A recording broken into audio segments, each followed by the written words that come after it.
قد دل جوی تو را بنده شوم، نازکی های گلی روی تو را بنده شوم، جلوه های قد دل جوی تو را بنده شوم، نازکی های گلی روی تو را بنده شوم.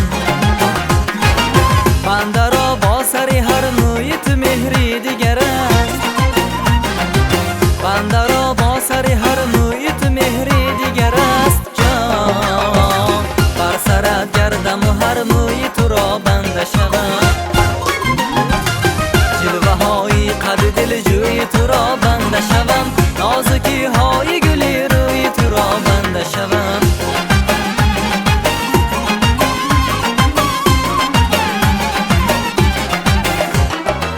غیر از این چاره ندارم ای دخلی کویت، کی غلامان سری کوی تو را بنده شوم، غیر از این چاره ندارم ای دخلی کویت جان، کی غلامان سری کوی تو را بنده شوم، جلوه های قد دل جوی تو را بنده شوم، نازکی های گلی روی تو را بنده شوم.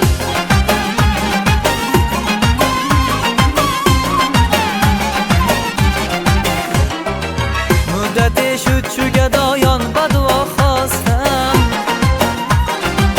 که گدایان دعاگوی تو را بنده شوم،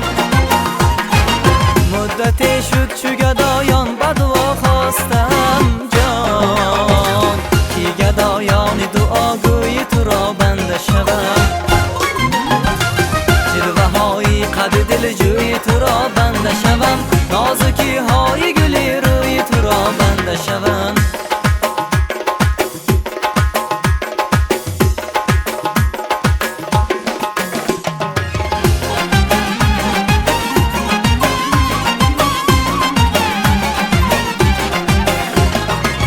تو اگر بنده نوازی و وفا خوی کنی، من هم از روی وفا خوی تو را بنده شوم،